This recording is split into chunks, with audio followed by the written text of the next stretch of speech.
बंगाल अपनी संस्कृति और ज्ञान के लिए जाना जाता है। यह भूमि सदियों से विद्वानों और कलाकारों की धरोहर रही है। भारत की आजादी की लड़ाई में इसका बहुत बड़ा हाथ रहा है। यहाँ के लोगों ने अपने साहस और बलिदान से इतिहास रचा। शुरुआती विरोध से लेकर आजादी तक बंगाल हमेशा आगे रहा। स्वदेशी आंदोलन से लेकर क्रांतिकारी गतिविधियों तक हर कदम पर बंगाल ने नेतृत्व किया। इसका इतिहास, यहाँ के लोगों की सोच और उनका अदम्य साहस ने इसे आजादी की लड़ाई का केंद्र बना दिया। यहाँ के वीरों ने अपने प्राणों की आहुति देकर स्वतंत्रता की मशाल जलाए रखी। आजादी की लड़ाई में बंगाल का योगदान भारतीय इतिहास में सुनहरे अक्षरों में लिखा है। हर गली, हर चौराहा इस संघर्ष की गवाही देता है। बंगाल की आजादी की कहानी कई विद्रोहों, आंदोलनों और बलिदानों से भरी है। यहाँ के लोगों ने हर चुनौती का सामना किया और कभी हार नहीं मानी।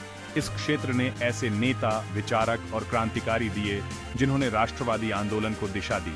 रविंद्रनाथ टैगोर और सुभाष चंद्र बोस जैसे महान व्यक्तित्वों ने यहाँ जन्म लिया। गंगा के किनारे से लेकर कलकत्ता की गलियों तक हर जगह आजादी की गूंज सुनाई देती थी। यहाँ की हर धड़कन में स्वतंत्रता की चाहत थी। बंगाल सिर्फ राजनीतिक आंदोलनों तक ही सीमित नहीं था। यहाँ की सांस्कृतिक धरोहर ने भी स्वतंत्रता संग्राम को मजबूती दी। यह सांस्कृतिक जागरण का भी केंद्र था, जिसने राष्ट्रवाद की भावना को और प्रबल किया। बंगाल पुनर्जागरण ने लोगों को नई सोच और ऊर्जा दी।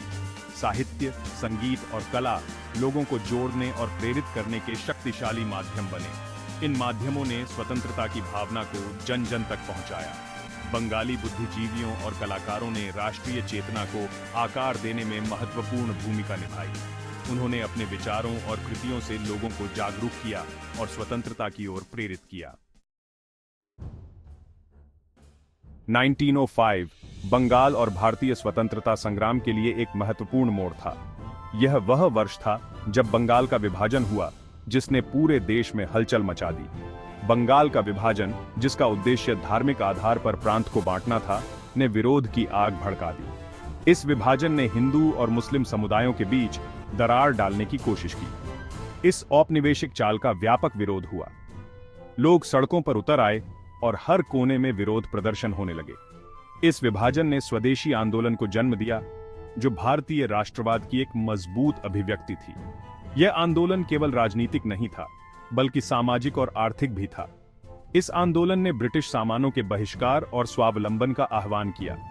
लोगों ने विदेशी वस्त्रों को जलाया और भारतीय वस्त्रों को अपनाया। इसने राष्ट्रवाद के प्रति पहले के उदारवादी दृष्टिकोण से हटकर एक अधिक मुखर और आत्मनिर्भर रूप की ओर एक महत्वपूर्ण बदलाव को चिह्नित किया। नेताओं ने जनता को आत्मनिर्भरता और स्वदेशी वस्त्रों के उपयोग के लिए प्रेरित किया। जीवन के सभी वर्गों के लोगों ने आंदोलन में भाग लिया, ब्रिटिश उत्पादों का बहिष्कार किया और स्वदेशी उद्योगों को अपनाया।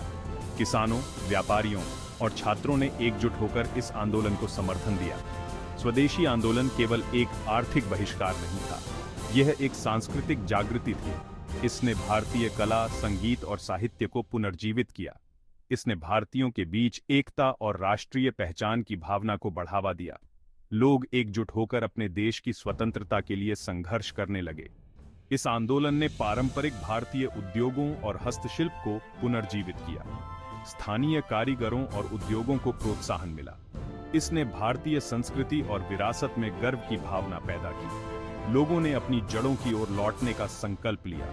हालांकि राष्ट्रवादियों के अथक दबाव के कारण 1911 में विभाजन को रद्द कर दिया गया था, लेकिन इसका प्रभाव गहरा था।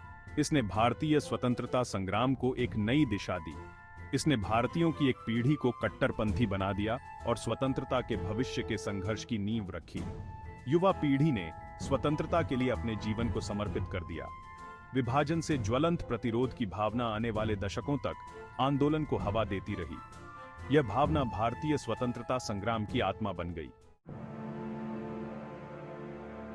20वीं सदी की शुरुआत में बंगाल में क्रांतिकारी राष्ट्रवाद का उदय हुआ। यह एक ऐसा समय था जब देशभक्ति की भावना अपने चरम पर थी और लोग स्वतंत्रता के लिए किसी भी हद तक जाने को तैयार थे। उदारवादी दृष्टिकोण से निराश युवा क्रांतिकारियों ने स्वतंत्रता प्राप्त करने के साधन के रूप में सशस्त्र संघर्ष का सहारा लिया। वे मानते थे कि केवल हिंसक प्रतिरोध ही ब्रिटिश शासन को समाप्त कर सकता है। वे प्रत्यक्ष कार्रवाई में विश्वास करते थे और स्वतंत्रता के लिए अपने प्राणों की आहुति देने को तैयार थे। उनके साहस और दृढ़ संकल्प ने उन्हें एक अलग पहचान दिलाई। इन क्रांतिकारियों ने गुप्त समितियां बनाई और अंग्रेजों के खिलाफ अवज्ञा के कार्यों में संलग्न रहे। उनकी योजनाएं गुप्त और अत्यंत संगठित थीं। उन्होंने सरकारी शस्त्रागारों पर साहसिक छापे मारे, ब्रिटिश अधिकारियों को निशाना बनाया और राष्ट्रवादी प्रचार फैलाया। उनके कार्यों ने ब्रिटिश प्रशासन को हिलाकर रख दिया, जबकि उनके तरीकों को अक्सर गंभीर दमन का सामना करना पड़ा, लेकिन उनके साहस और बलिदान ने अनगिनत अन्य लोगों को प्रेरित किया। उनके संघर्ष ने स्वतंत्रता की लौ को और प्रज्वलित किया। इस युग की सबसे महत्वपूर्ण घटनाओं में से एक 1908 में खुदीराम बोस और प्रफुल्ल चाकी द्वारा कुख्यात ब्रिटिश न्यायाधीश डगलस किंग्सफोर्ड की हत्या का प्रयास था। यह घटना बंगाल के क्रांतिकारी आंदोलन में एक मील का पत्थर साबित हुई। इस साहसिक कृत्य ने ब्रिटिश प्रशासन में हड़कंप मचा दिया और युवाओं में प्रतिरोध की भावना को प्रज्वलित किया। इसने कई युवाओं को क्रांतिकारी गतिविधियों में शामिल होने के लिए प्रेरित किया। बंगाल में क्रांतिकारी आंदोलन अपने युवा उत्साह, अटूट देशभक्ति और पूर्ण स्वतंत्रता की गहरी इच्छा की विशेषता थी। यह आंदोलन पूरे देश में एक प्रेरणा स्रोत बन गया। इसने ब्रिटिश शासन की नींव हिलाने और स्वतंत्रता सेनानियों की भावी पीढ़ियों को प्रेरित करने में महत्वपूर्ण भूमिका निभाई। बंगाल के क्रांतिकारियों का योगदान भारतीय स्वतंत्रता संग्राम में अमूल्य था। इन क्रांतिकारियों द्वारा किए गए बलिदान राष्ट्र की स्मृति में हमेशा अंकित रहेंगे। उनकी विरासत आने वाली पीढ़ियों को प्रेरित करती रहेगी।